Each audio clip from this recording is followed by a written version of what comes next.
Hi, and welcome to this week's solo episode of the Guest List podcast. I'm your host, Steve Guest.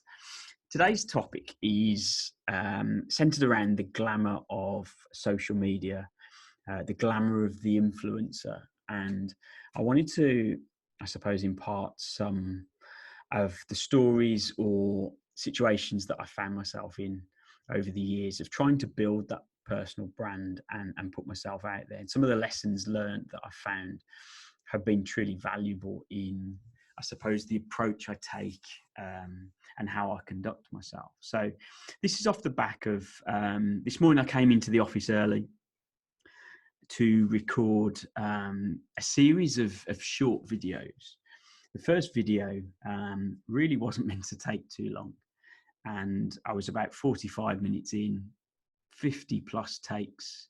I'd made so many mistakes, stumbling over words, just couldn't seem to even get it right. I think at one point I even got my name wrong when I was introducing myself on the video.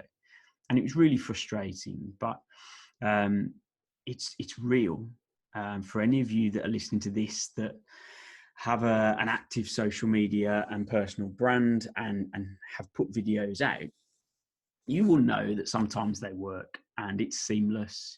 It reels off the tongue. It's done in one take. You're happy with it. You put it out and it's fine.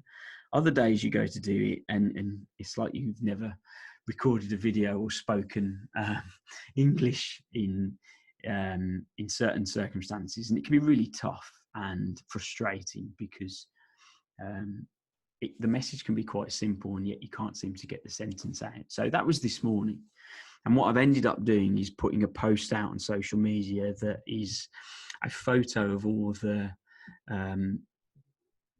takes. You can see the frustrations. There's comments on there in terms of, I don't know, there must be 20, 30 photos of the same video recorded time and time again without success. And I put that out because I wanted to show that it's genuine. Nothing's perfect. I've tried in vain, and even to this point now, I still haven't recorded a version that I'm comfortable with. And it got me thinking in terms of what do you record for today's podcast or this week's podcast? And it took me back to a scenario. I'm probably going back maybe 8 or 9 years. It might be longer. Some of you, and those of you who know me will know that 2012, I embarked on learning how to trade, doing FX commodity trading. I did a 12-month long mentorship, which I really enjoyed, and I got a lot from it, understanding chart patterns and how things go. Once you're in that circle and you start following people that are trading online through Instagram and through various social media platforms, you start to see the pull of the glamorous side of trading, what being a success in trading can do, the money that it brings, the ability to go on private jets, nice holidays, buy flash cars. And it's a real big sell. And I think it's probably the biggest problem and issues with that influential side of social media marketing. It's all about the glamour. It's about the beauty. It's about the perfect life. It's about being surrounded with luxury and money and opportunity.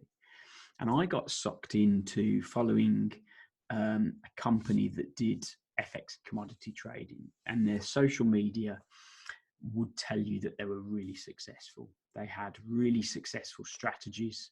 The majority of their trades were really big wins. Their losses were minimal, if anything. They did training seminars. They did big group sessions where you'd pay to spend the day. And I was hooked, to be honest. It looked ideal. It sold the dream. And I bought it. And I paid for a day's worth of mentorship from the person that ran the business. And really excited. I was really excited for the trainer to come round. He came round to my house, and he turned up in a relatively small car, not the car I was expecting him to arrive in. He had holes in his socks. I remember wasn't particularly well dressed, which is fine. Maybe it was just one of them days, and I kind of took it that, yeah, maybe he was just having an off day. Turned up, we went through and talked through some strategies. I back tested the strategies. For those of you that don't know, if you back test a strategy, you basically have whatever the strategy is, and then you back test it over a period of time to ensure the percentages or the statistics and ratios behind, is it a winning strategy? Are you going to win more than you're going to lose? And I think 4 out of the 5 strategies he left me with didn't work. The back tests proved that it wasn't a strategy worth investing in. And I went back to him and said, these strategies don't work. One did, to be fair. And actually the strategy paid for the amount that I invested for the day training. But actually the person involved ended up going to prison for fraud. It was all a big con. Everything about it was just about hooking the individual, the customer, that end person, to invest in them and the business. And I was collared by social media marketing and that glamour that came with it. And I think the biggest lesson for me from that was, you take everything with a bit of a pinch of salt. And if everything is all rosy on social media, it's all about the glamour, it's about the ability to be successful. I don't think there's anything wrong with that, I think. But if it's all about that, then you've got to start asking questions. Even the influencers have been seen to show when perhaps marketing agencies have airbrushed photos or changed the shape of an individual to suit what they're trying to portray. And they've ended up posting a genuine photo against perhaps the marketed, glamorized photo. And I think social media, the rise of the influencer has a lot to answer for, really, because it can quite often shape our lives, our thought processes, our aspirations, and a lot of it isn't true.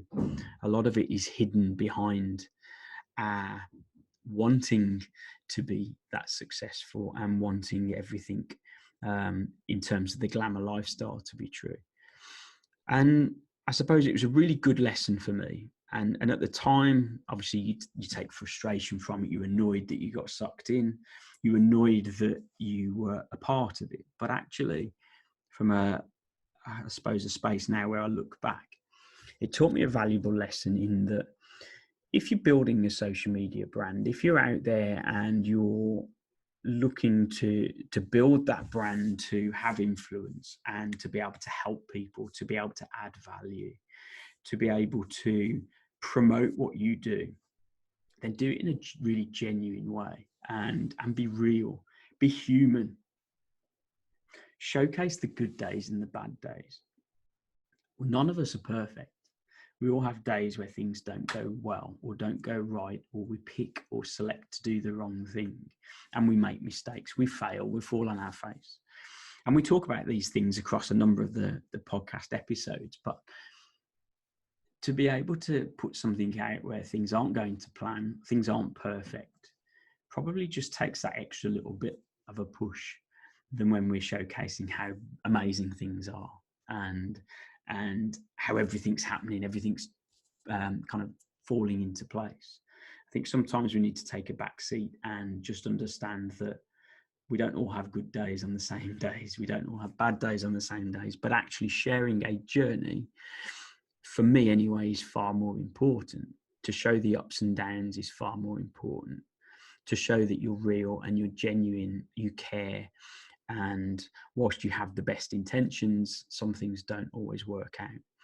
And I think the importance of just adding that post today of the 50 plus takes that it's taken so far to put that video out just highlights the fact that we're all human. Nothing's perfect.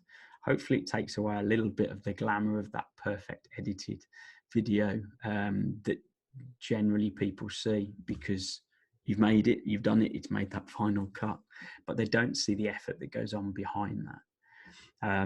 And I thought I'd share the trading journey as well, because sometimes we try and live our lives, I think, to the glamour of social media marketing and the influencers that are out there, and they're human as well. They aren't necessarily the people that you get to see in those photos and videos. They look like they're having the perfect life, but actually they're the same as us. They'll have their ups and down days. So be genuine, share the journey, the ups and downs, the positives, the negatives, and let me know how you get on. Have a great week.